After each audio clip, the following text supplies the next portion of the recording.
Have you ever felt a moment was too perfect to be chance? A friend calls just as you think of them.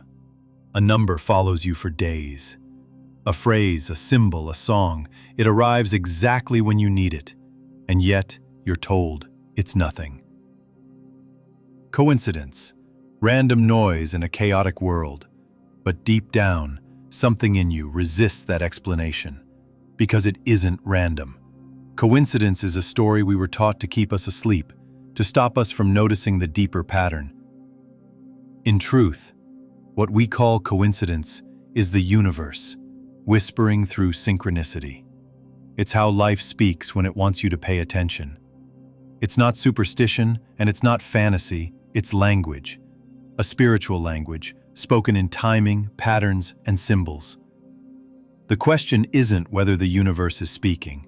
It always is. The question is, have you trained yourself to listen? Because once you do, nothing is ever the same. Awareness and conditioning. You weren't born blind to meaning. As a child, you noticed the strange timings, the symbols, the quiet electricity in the air before something happened. You sensed wonder in places adults dismissed. But over time, that sensitivity was buried beneath schooling, social pressure, and the worship of logic. You were taught that only what can be measured is real, that intuition is a flaw, imagination a distraction. You were trained to dismiss magic, to trade wonder for certainty, and so you stopped asking why now and started saying, it's just a coincidence. Not because you believed it, but because it was safer, because the world punishes those who see too much, feel too deeply. But what was buried isn't gone. The part of you that remembers, that knows, is still alive, waiting. And when you begin to unlearn the conditioning, to reclaim your original awareness, the signs reappear. Not because they were absent, but because now, finally, you're looking. Jungian perspective. Carl Jung didn't stumble upon synchronicity. He remembered it. He gave voice to a truth humanity had sensed for centuries. The inner world and the outer world are not separate, but mirror reflections of one another. When something within you shifts, an emotion, a belief, a buried truth, the world responds. Not metaphorically, but energetically. Jung saw it in his patients. A woman dreams of a golden scarab, and in that moment, a real beetle taps at the window. Not chance, a signal, a moment of deep psychic alignment. He called it meaningful coincidence, but it wasn't about luck. It was about resonance. Synchronicities appear when the unconscious tries to break through the noise, when something inside you wants to be seen. Archetypes, universal symbols like the hero, the shadow, the mother, begin to stir. They shape our dreams, our choices, even who we meet. And when those symbols show up in the world, it means the soul is speaking and life is listening. Personal experience. You've had those moments. We all have. A sudden impulse to turn left instead of right, and you avoid something unseen. A stranger says exactly what your soul needed to hear.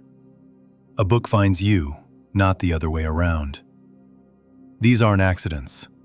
They are the threads in a web too intricate to be dismissed. And yet, for years, you were taught to ignore them, to shrug, smile awkwardly, and say, "What a weird coincidence." But something inside you always knew better, because those moments felt different, charged, alive, unmistakably precise. They arrived when you were lost, on the verge, standing at the edge of something. They guided, nudged, and sometimes shouted through the silence. Especially in times of transition. Grief, awakening, reinvention. The signs grow louder. Not because the universe changed, but because you became quieter, more open. When your old life begins to dissolve, synchronicity steps in, not to save you, but to guide you home. Spiritual meaning.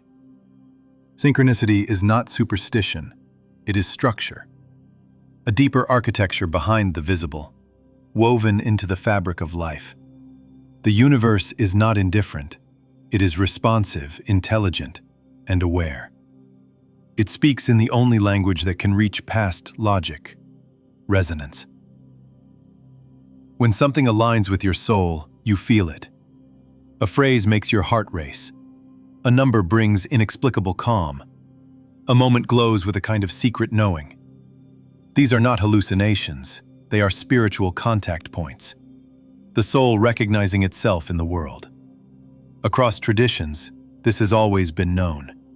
Ancient Egyptians read dreams like maps.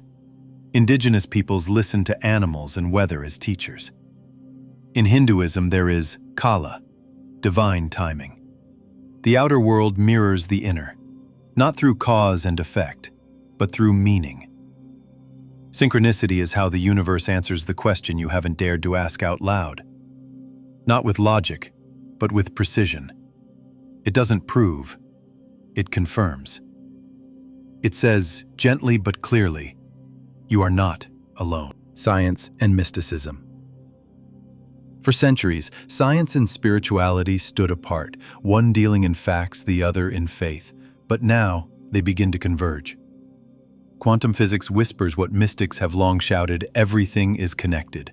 At the subatomic level, reality isn't solid or separate, it's relational, responsive, fluid. Particles once entangled stay connected across space and time. Shift one and the other reacts instantly, even across galaxies. Einstein called it spooky action at a distance. But what if it's not spooky, just misunderstood? What if this explains why two events seemingly unrelated happen with perfect timing? Synchronicity, then, becomes not a glitch, but a function, the matrix itself flexing. You are not just a body moving through space, but a field of consciousness interacting with a larger field. Your thoughts, intentions, emotions, they all broadcast. And when they align with truth, life responds.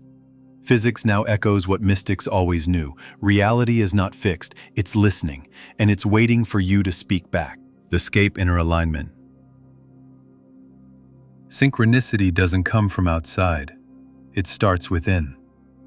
When you begin to live in alignment with your truth, the world shifts to match it. You notice more, feel more. Life begins to feel deliberate.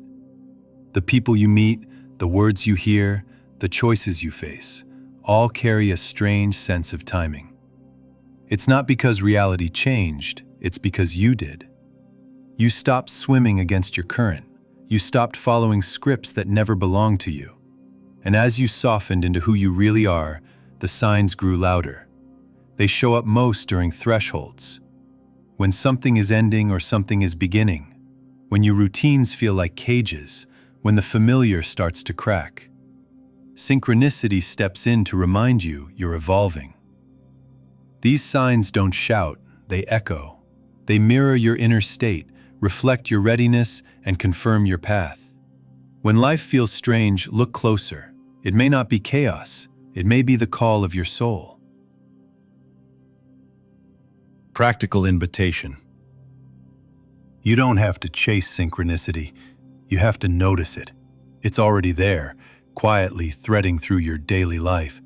But to see it, you must slow down, get still, begin to listen in a way the modern world has made us forget. The signs are subtle, a word repeated by different strangers, a symbol that keeps appearing, a dream that won't let go. These are not accidents, they are breadcrumbs. Start keeping a journal, not for answers, but for patterns. When you write them down, a deeper logic emerges. Repetition isn't noise, it's intention. Create small rituals that bring you back to yourself. Light a candle before decisions. Breathe before acting. Ask for signs not out of desperation but devotion. And then let go of how the answer should arrive. It may not look how you expect, but it will feel like truth. The universe doesn't need to be forced. It needs your presence. Ask, notice, trust the nudge. Living synchronistically. There comes a shift, a moment when synchronicity stops feeling rare and starts feeling normal. Not because the signs become more frequent, but because you become more awake. You no longer need dramatic moments to feel guided. You begin to trust the soft tug in your chest, the quiet knowing that says, "This way." It's a different way of living, rooted not in control, but in co-creation. You stop forcing outcomes and start responding to alignment. Your compass becomes resonance, not fear. And in that, something sacred unfolds. The world doesn't change overnight, but your relationship to it does. You notice beauty where others see routine. You feel timing in what others call luck. You no longer ask, "What should I do?" but, "What is life inviting me into today?" This isn't passivity, it's participation. A dance between your soul and the unseen. And as you follow the rhythm, life begins to respond in kind. Final message. Synchronicity isn't just a concept. It's a way of remembering. A return to the truth you always carried. That life is not random, and you are not alone. Beneath the noise, the schedules, the endless striving, there is a rhythm. A deeper intelligence guiding you not with force, but with invitation. Every sign, every pattern, every moment that sparks something in you, it's all part of that dialogue. You were never meant to walk blindly. You were meant to move with awareness, to listen, to trust, to co-create. This isn't about certainty. It's about presence. When you stop needing proof and start following resonance, life becomes something else entirely. It becomes a story only your soul could write. A path that unfolds, not in straight lines, but in meaningful intersections. And as you walk it, attuned, open, listening, you realize the universe was never silent. It was waiting for you to wake up. And now, finally, you have.